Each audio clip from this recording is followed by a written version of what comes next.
Today, I want to talk to you about the missing piece. If I were to give you a quiz, just one answer, it can be a single word or a sentence. But go ahead and answer this. What the world needs now is, how would you answer it? I bet many of you said love, right? Based off that old Jackie DeShannon song, what the world needs now is love, sweet love. It's the only thing that there's just too little of. Right? But if I were to ask that question, I bet there would be as many answers are there as people watching this video. You could say the world needs more love, the world needs more happiness, the world needs more joy, the world needs more peace. I'll tell you what the world does not need more of. The world does not need more of the same old, right?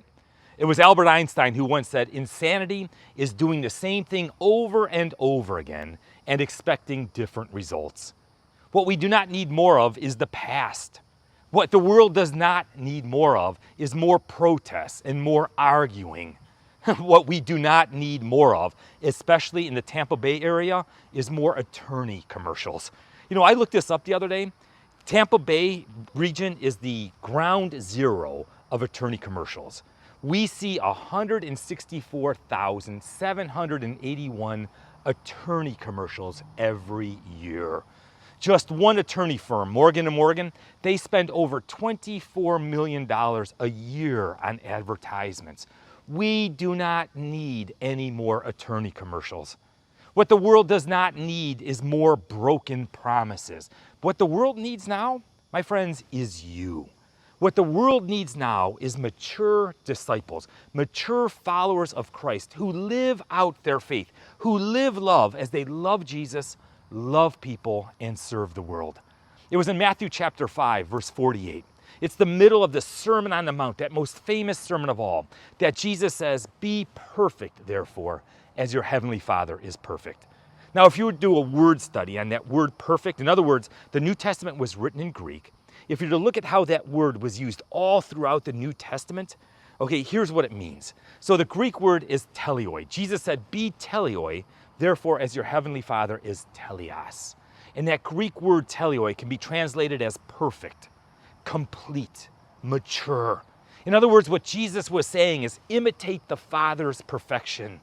Look at me and be more like me. Be more like the Father. You see, what the world needs now is you. What the world needs now is mature followers of Jesus, who, as Paul says in 1 Corinthians chapter 13, who put their childish ways behind them, who do not bite and devour each other, okay, but we love one another. For the command is this: love your neighbor as yourself. Paul says what the world needs now is mature followers of Christ who live out their faith, who by their words and by their actions win the respect of the outsiders. And my friends, if you are not winning the respect of the outsiders, then you're doing it wrong. What Paul says the world needs now are mature followers of Jesus who are led by the Spirit. We don't follow our own desires. We don't follow our own wants or our own will, but we're led by God's Spirit. See, in other words, in the church, we say what the world needs now are followers of Jesus who are Christ-like. And so the question is this: what does Christ-like look like? And Paul gives us an answer. Now, my friends, this is not a to-do list, right? Paul writes in Galatians chapter 5, verse 22, the fruit of the Spirit is, all right? The fruit of the Spirit.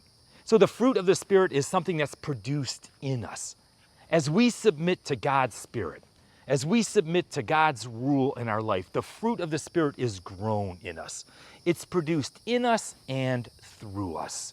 And so Paul says the fruit of the Spirit is love. Okay, love is the catch-all, right? All the other fruits of the Spirit kind of flow through love. The fruit of the Spirit is joy. And today I want to talk to you about peace. But I want to start off a little bit different this morning. You see, because I want to contrast what the fruit of the Spirit looks like to the acts of the flesh. See, if you were to back up into Galatians chapter 5, beginning at verse 19, Paul says this: the acts of the flesh, right? Now this is contrasted to the fruit of the Spirit. Paul says the acts of the flesh are obvious. And then, my friends, look at this list: sexual immorality, impurity, debauchery, idolatry and witchcraft. I mean, get this, hatred, discord, jealousy, fits of rage, selfish ambition, dissensions, factions, and envy. When you look at the acts of the flesh, in other words, left up to our own strength, left up to our own devices, there is no peace. There's a lack of peace, a peace deficiency. You know, in our culture today, we oftentimes think that peace means the absence of conflict, right? Peace is the absence of strife, the absence of war. But when you look at the scripture, there is so much more to peace. Peace is not just the absence of something, but peace is the presence of something that's far greater. Okay, here's another trivia question for you. The Old Testament word for peace, do you know what it is? I bet you do. It's shalom. See, we're bilingual here, right? Shalom. Now, once again, the Old Testament was written in Hebrew. And when you do a word study on shalom, in other words, you take a look at how shalom was used all throughout the Old Testament, it can be translated as wholeness, completeness, not lacking anything. It can be translated as well-being. And my friends, it is a lifestyle. It is something that is lived out. It's this wholeness, completeness that we live out in our daily lives. But the problem was, in the Old Testament, God's chosen people, the people of Israel and their leaders, they were not very good at shalom. They were not very good at peace. There was always this conflict amongst them, and not only in between them, but among their neighbors as well. And so to combat this, or to correct this, the prophet Isaiah in chapter 9 said that there's going to be a coming king that is coming. Okay, and he's going to usher in this peace. Remember that prophecy that we read so often at Christmas time? He shall be named Wonderful Counselor, Mighty God, Everlasting Father, the Prince of Peace. See, God promises us the Prince of Peace. Now, you and I, we are on the other side of the Messiah coming into the world. And so how do we get that peace? How do we get this peace that God promised us? Because the truth is, my friends, you and I, we are not very good at shalom either. I mean, not only in our personal lives, but look at our context. Look at the environment around us. There's all of this socioeconomic unrest, social unrest, racial unrest, political, I mean, just so much public unrest all around us. And you might think that that's horrific, and it is. But you know what? Psychology, social scientists, counselors, they tell us that the lack of inner peace is far more significant than the lack of exterior or outer peace. They will say that the greatest social concern today is the lack of inner peace. Now get this, since 2010, in the last 14 years, cases of anxiety have increased dramatically. If you're a Gen Xer, in other words, if you were born between 1965 and 1980, that's my generation. All right, if you were a Gen X, cases of anxiety have increased 52% over the last 14 years. If you're a millennial born between 1981 and 1994, cases of anxiety have increased 103%. If you're Gen Z, it has increased 139%. A comprehensive study just completed last year took a look at adults reporting symptoms of anxiety and or depressive disorder. All right, and this is what the study discovered. If you are 65 years old and plus, 20% of that age group experiences anxiety and or depressive disorder. If you're between the ages of 50 and 64, 29% experience it. If you're between the ages of 25 and 49, 38%. If you're between the ages of 18 and 24, 1 in 2 report symptoms of anxiety and or depressive disorder. Of all adults in the United States, that's 32% of us are experiencing anxiety. That impacts 83 plus million adults in the United States. You see, we live in a broken world. We live in a world where there seems like there is no peace. And so as followers of Jesus, who believe in the Prince of Peace, who follow the Prince of Peace, how do we deal with this? See, I'll maintain that peace flows outward. It starts on the inside and it flows outward. So how do we deal with this peace? Well, it's amazing because the Apostle Paul, he gives first century Christians step-by-step instructions on how to have peace. And my friends, I want you to think about this. Being a Christian in the first century was far more difficult than it is to be a Christian today in our culture. Right? In the first century, the Roman government was crushing the followers of Jesus, persecuting them. Then you had the Jewish religious leaders who also wanted to wipe the name of Christ off the face of the earth. And in the midst of all of that pressure, right, in the midst of all of that persecution, in the midst of all of that anxiety, Paul says this in Philippians chapter 4, starting at verse 6. Do not be anxious about anything. Have any questions? I mean, there it is. Paul outright says, just don't be anxious about anything. Now, not to geek out on you, but once again, if you were to take a look at the Greek word for anxious, it's merimnaho. Okay, and merimnaho is the antithesis of shalom. Okay, when you look at the word, the meri, M-E-R-I, is where we get our English word meridian from. Remember the prime meridian? It divides the earth from the north to the south. See, merimnaho, translated, could mean to be divided, to be pulled apart, to be pulled into pieces. It's to have this internal kind of conflict, to have a divided mind, or maybe even a fractured heart. Maybe somebody hurt you, somebody betrayed you, somebody lied to you, and you have a fractured heart. See, merimnaho simply means to be pulled in two different directions. And when you're pulled in the two different directions, when you're anxious, well, my friends, then you're fragile. When you're anxious, when you're pulled apart, you're vulnerable. And you don't feel confident. You do not feel whole. You're not well. And when you're vulnerable, when you're fractured like that, you're easily persuaded, manipulated, and controlled. And we've all seen it. We've all experienced it. You may have heard that old saying that nothing divides like politics. And we've all seen that, right? I mean, politics, it divides communities. It divides families. It has even divided churches.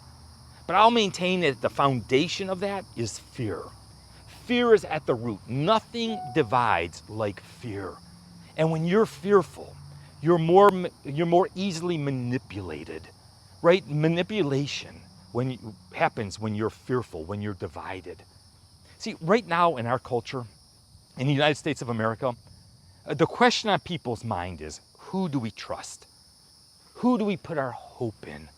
Who do we give power to? And we have a group of people on our left who are talking to us, and they want us to trust them, to give them power. And there's a group of people on our right who are doing the exact same thing. And we look to the left and we look to the right and we wonder, who do we trust? Who do we give power to? And Paul says, no. You don't look to your left, you don't look to your right, you look up. You trust in God, not in man, not in your self-effort.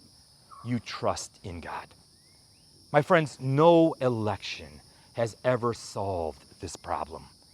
Voting does not result in the sovereign control of your life or in the sovereign control of the world. Some people might think it does, and some people might tell you it does, but it does not. That job is already taken by the one who humbled himself, who lived a perfect life, allowed himself to be crucified upon a cross to pay the debt of our sin, placed into a grave, and on the third day he rose again. He sits at the right hand of God the Father, and he says, all authority, all power in heaven and on earth has been given to me. All authority is his. So Paul continues in Philippians chapter 4. Do not be anxious about anything, but in every situation, by prayer and petition, with thanksgiving, present your requests to God. Do you get that? In every situation, my friends. In every situation that's tearing your relationship apart. In every situation that's tearing your family or fracturing your workplace or your finances, whatever it is, in every situation, by prayer and petition, with thanksgiving, you take it to the authority on peace. And my friends, the authority on peace is not who you think it is. It's not the people arguing with each other. It's not the people making empty promises. See, Paul calls us to entrust to entrust every situation to the one, to the God who cares for us, to the God who is able to do something about it, to the one who is truly the only authority on peace. Maybe you've experienced this. In the last 6 months, okay, I have been done dirty by Delta. I have experienced great angst on Allegiant. And my friends, I have been frustrated with Frontier. Now, here's a story. I'm sitting in St. Louis, traveling back to Orlando. We have already boarded the airplane, Frontier Airlines. We're sitting there. Our luggage is in the belly of the plane. We're waiting to push back, right? And then all of a sudden, the pilot comes on and they make us deplane. Everybody had to get off the plane.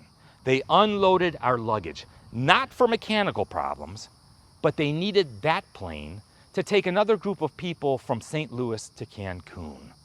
All right, we were delayed over 4 hours. And now you know what the law says. You know what it says, right? That we're supposed to receive remuneration, especially if they can't get us there within 3 hours. They're supposed to put us on another airline. They're supposed to give us remuneration, right? So I tried to get hold of somebody at Frontier Airlines. To no avail. Everything is automated. There are no humans to speak to. I finally got to the gate agent. They could do nothing to help me. So I said, what any of us would do, can I talk to your supervisor? And I talked to the supervisor who did nothing for me. I asked, can I talk to your supervisor? Finally, they said, there is nobody else to talk to. You've talked to the highest authority available, and they would do absolutely nothing to help. Now, I want to contrast that to a buddy of mine. I experienced this with my own 2 ears, my own 2 eyes. He was flying from Tampa to Hawaii, right? He had first class tickets, and at the last moment, they had to make a change. All right, he picks up the phone, and he calls Delta Airlines. When he answered the phone, they called him by name. You and I always fly in the blue water section, right? In the back of the plane by the toilets. Okay, you and I could have never have made this change, or they would have charged me an arm and a leg. But when he called, they were extremely accommodative. They gave him what he requested almost immediately. See, my buddy Jeff, he is a Delta 360 member. In other words, he's a Delta loyalist. He earned it, right? And so when he calls Delta, they call him by name, and they do everything they possibly can to help them. My friends, this is the good news. You do not need to earn your way to the highest authority. He says, bring it to me. Whatever you're struggling with, whatever weighs heavily upon your heart, whatever is fracturing your life or your family or your relationships, whatever is causing you anxiety, bring it to me. Do not be anxious about anything, but in every situation, by prayer and petition with thanksgiving, present your request to God. And look at what he promises. And the peace of God which transcends all understanding, will guard your hearts and your minds in Christ Jesus. That peace of God, which we can't even begin to comprehend, will guard your hearts and your minds. My friends, have you ever seen that kind of peace? I mean, I have. It's not normal, is it? It's counterintuitive. It's illogical because it's not a circumstantial peace. Oftentimes you can see that peace at a funeral. When someone passes away and they're a follower of Jesus, it's a celebration. We can celebrate a life well lived. We can celebrate the victory that is theirs. We can celebrate the truth that they are standing before the one who created them, the one who redeemed them, the one who called them home to that place that he prepared for them before time. But for someone who does not believe, for someone who has rejected Jesus, it's a time of devastation, a time of no hope. See, God says, whatever your circumstances, whatever is going on in your life, bring it to him, because he is bigger than any of your problems. And the second thing that Paul teaches us is that we need a mind shift. In other words, we need to change the way that we view things. We need to change the way we think. In Philippians 4, verse 8, Paul says this, finally, brothers and sisters, now get this, whatever is true, whatever is noble, whatever is right, whatever is pure, whatever is lovely, whatever is admirable, If anything is excellent or praiseworthy, think about such things. See, we need to shift our mind and stop focusing on that which is wrong or broken and focusing on that which is true and noble and right and pure and lovely. But you can't just break a bad habit, can you? I mean, when Paul says, do not be anxious about anything, I mean, that's hard to do. You cannot just break a bad habit. You have to replace it with something. Because the truth is, you and I, we're predisposed to bad news. And in our world today, there is far more exposure to bad news than ever before. Because of our cell phones, our computers, and our television, we are just bombarded with bad news. And most of what we hear is bad because bad news travels, bad news sells, bad news controls, okay? And we're more apt to follow bad news. And the reality is most of what we hear is not reality. Most of what we hear is not the truth. We need to take our negative thoughts captive. Paul says, whatever is true, whatever is honorable, just, pure, lovely, commendable, if there's any excellence in anything worthy of praise, think about such things and the peace of God, which transcends all understanding. Now, don't miss this. Okay, this is not some self-help kind of stuff. This isn't a Jedi mind trick or something funky. Do you know that modern day scientists discovered neuroplasticity and neurogenesis just in the last decades? In other words, what they discovered is our brain is not stagnant. Our brain is constantly developing. We develop new neurons every day. Our brain is constantly developing. And the primary change agent for your brain is your thoughts. Negative thoughts negatively impact your health. They negatively impact your happiness, your sense of purpose, and our actions. Your thoughts are extremely powerful, and Paul knew it. By divine inspiration in 57 AD, Paul understood this. And he tells us in Romans chapter 12, do not be conformed to the pattern of this world, but be transformed by the renewal of your mind. See, you are being formed every day by what you read, by what you listen to, by what you put in front of your eyes. We are being formed. We are being conformed to the pattern of this world. And Paul tells us, do not be conformed to this world, but be changed. Be transformed by the renewal of your mind. In other words, focus on that which is true. Focus on that which is righteous, which is noble, which is pure. See, Paul calls us to entrust and trade our negative thoughts to the Prince of Peace. You see, we live in a broken world. And so often by what we put in front of our eyes, but by what we see and hear, we're conformed to the pattern of this world. And my friends, that causes anxiety. That causes a fractured heart. It pulls us apart. It breaks us. And when you experience that anxiety, Paul says, entrust that anxiety to the Prince of Peace, the King of Kings, the only one who can truly do something about it. You entrust that anxiety to the Prince of Peace, and you trade it for his shalom, for his wholeness, his completeness, his peace and well-being. And when we do that, then we are transformed. And when we are transformed, that peace comes through us to transform not only our families, but the world. Jesus said this in John chapter 14, peace I leave with you. My peace I give you. I do not give you as the world gives. Do not let your hearts be troubled, and do not be afraid. See, it's only Jesus who gives us peace, and we can only have peace in Jesus. So you see, what the world needs now is you, a follower of Jesus, who entrusts and trades all that anxiety to the King of Kings, the Prince of Peace, where we have his shalom. My friends, I don't know what brought you into worship or what brought you here this afternoon, but whatever it is that you're struggling with, Jesus says, bring it to me. Bring it to me, and I will give you a peace that transcends all understanding. Entrust it to him. Trade it for his shalom.